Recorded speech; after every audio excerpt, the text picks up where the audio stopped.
So this week we're talking about patriarchy, toxic masculinity, misogyny, all over again. This is an enormous topic and you can approach it from all sorts of different angles, sociological ones, what it's like to be within it from different perspectives, what it's like for men, what it's like for women, what it's like for trans people, what it's like if you're a gay man moving in a world dominated by patriarchy. There is so much to say, and I'm just trying to break off little bits of it here and try and offer something useful. So last week I just talked a little bit about some of the theory. What is patriarchy at all? What's the four-stage belief structure that I would say underpins the way that it shows up in our heads? How does it manifest sometimes? And what is toxic masculinity and where does it come from? So a very quick overview last time, and then this time I'm going to try to give it a bit more detail to it, and I'm going to talk about 6 ways in which it shows up in men's thoughts and feelings and behaviour. So this week I'm going to create a bit of a spectrum. I'm going to say that at this end of the spectrum there are men who are entirely enthralled to patriarchy, who make reference to it all the time and actively do awful things in their pursuit of maintaining this ideology in their lives. And then right through to this end, where men have done a lot of work on themselves, have really rooted out a lot of these beliefs and try not to live in service to them anymore, and yet it can still tend to show up from time to time.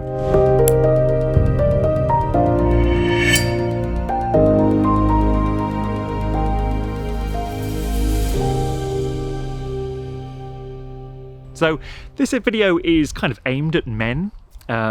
This is a chance for you to diagnose where you are on this spectrum and perhaps identify what work you need to do. But this can also be of interest to anyone else. If you're watching this video, you might want to identify where men around you are on this spectrum. And I suppose there's always this difficult thing.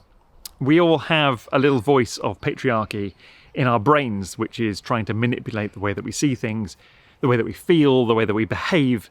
And it can be useful just to sort of think, okay, well, I can identify these kinds of men in my life, and I can see how evolved they are, how much work they've done, and it can help navigate how much trust you give to different groups of men, and perhaps to identify where your indoctrination or trauma came in. I mean, a lot of us grew up with men who were towards the more extreme end of the patriarchy spectrum, whether that was outright abuse, or whether it's simply talking in a humiliating way about women, whether it was just implanting lots of beliefs in us when we were young. So it's just useful to be able to identify these different stages of sort of the evolution of men in our culture, work out where men around you sit, and where, if you are a man, where you sit on this spectrum. Before I dive into this, I will just point out that this isn't a linear thing. We don't just move in one direction as we learn more, embrace more, accept more, heal things within ourselves, and I guess atone for the things that we've done wrong. We can also slide backwards, and that can happen quite quickly. There are always opportunities to make use of privilege. And if you are a man in our culture, there will be regular instances where you can use your male privilege in order to get things for yourself. So you can suddenly find yourself acting in much less evolved ways because that's convenient for you at any given time. So we're always on the lookout for that. So as I go through this, where do you usually sit, and what's your kind of variance? Do you find yourself moving back and forth in this spectrum? Quick recap of the 4-stage belief structure I talked about last time that patriarchy is underpinned by, and that leads to toxic masculinity and misogyny. Stage 1, there are some humans who are more human than others. Some people who are more worthy and better, and the best people in the world are those who conform to a very narrow, emotionless, inexpressive, and success-oriented version of being a man. So that's stage 1. There are some people better than others, and you should be this type of man. Stage 2 is if you are a man, you should try to become that. Stage 3 is if you're not a man, you've already failed, you are not of inherent value, your only value is how you can be of service to those types of men.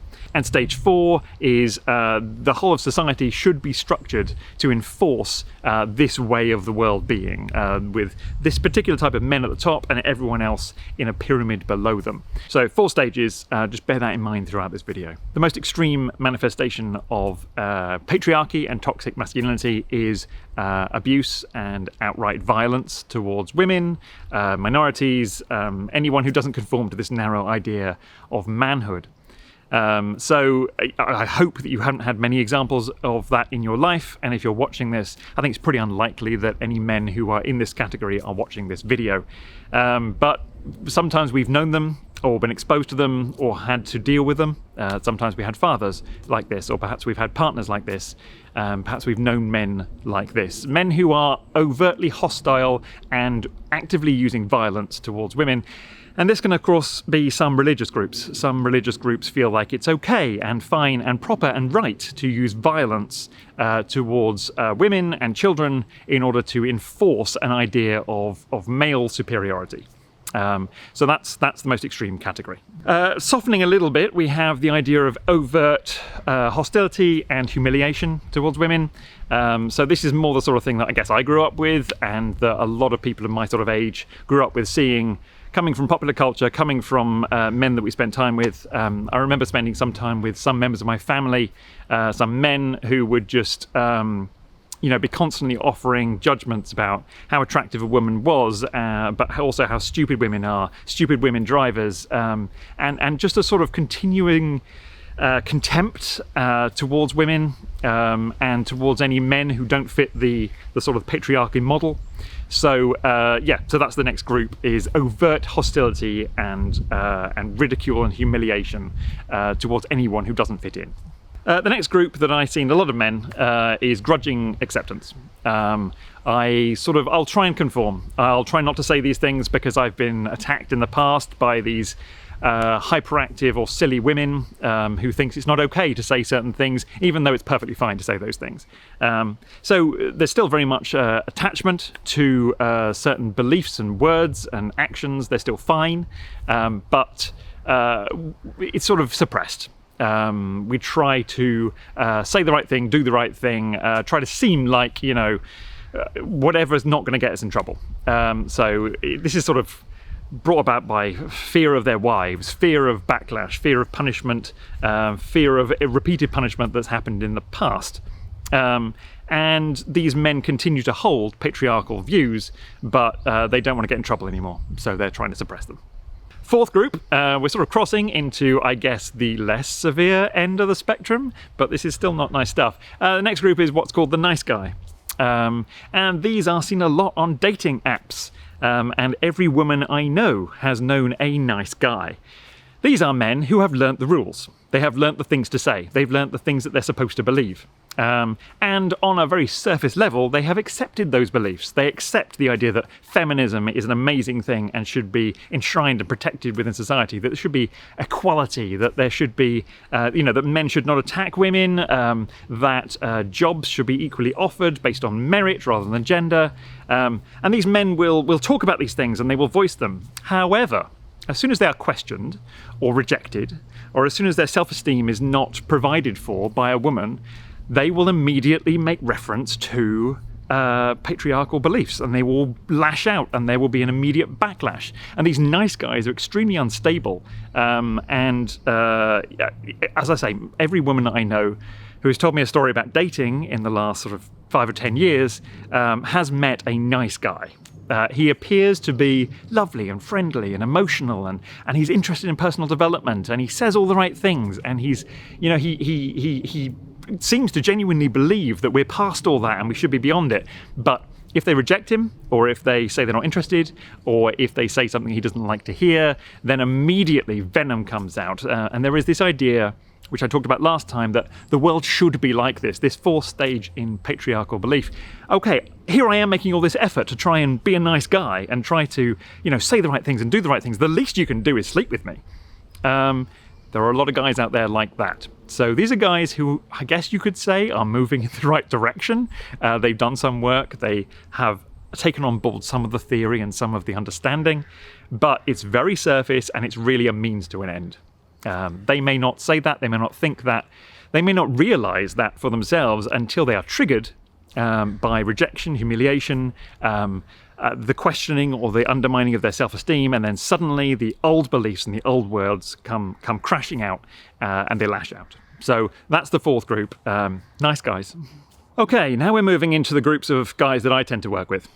People who actively are interested in personal development. They come along and they sign up for coaching. They are honest about the things that they've been through. They talk about their fathers. They talk about the experiences they've had with men. They're interested in redefining what it means to be a man in our culture and finding what's authentic and true for them, and they are really respectful of women. This group are consistently working on themselves.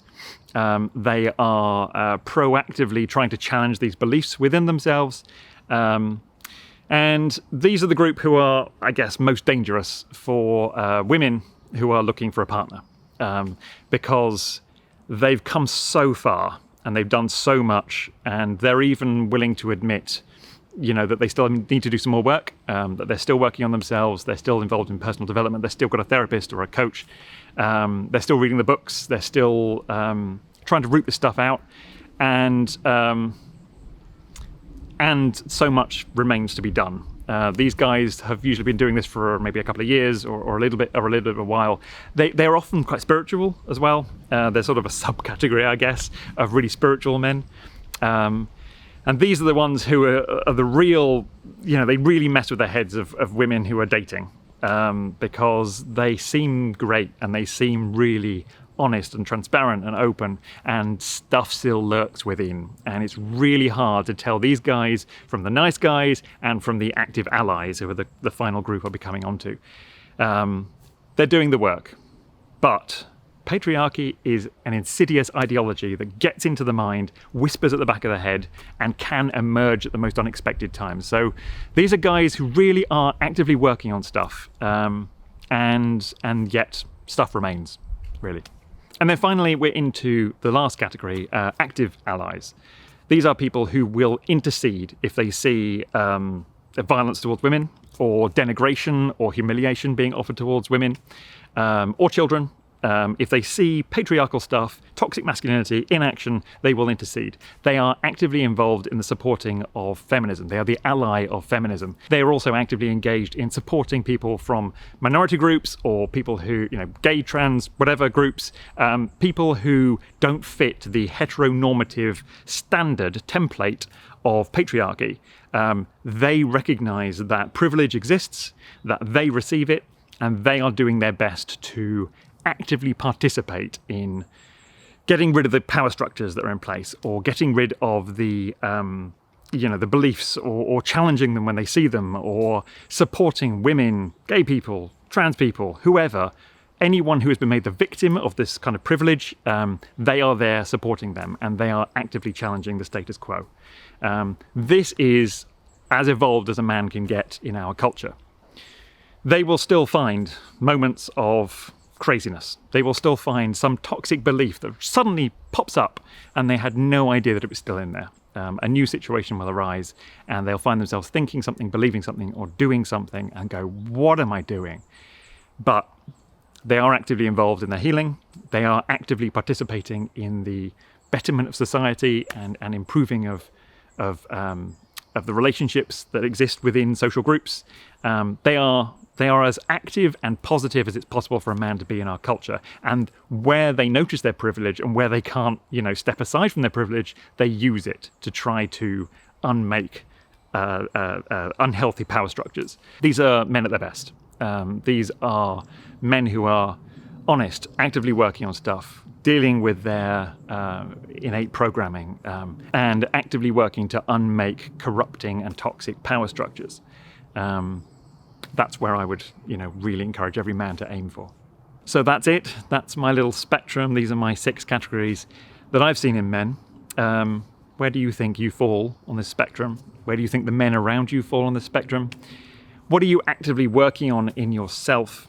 And are you actively engaged in this? Are you exposing yourself to new ideas?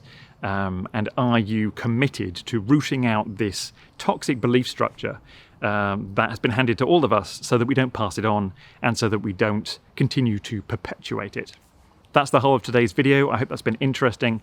I really just scraped the surface, of course, with this stuff. And I posted on social media today that I was recording these, and I immediately got offers from people, clients of mine who've been on TV, who've been in the newspapers, who are launching petitions, and I would love to invite them onto this channel and talk about it. And I would love to take this in any direction that seems useful, so please leave me a comment if there's stuff that you'd like me to explore or expand or reach out to others about. This is just the beginning, but I hope that's given you some useful stuff to get started. Until next time, take care, make sure you've given this a like and make sure you're subscribed to my channel. I'll be back again soon, so until then, bye-bye.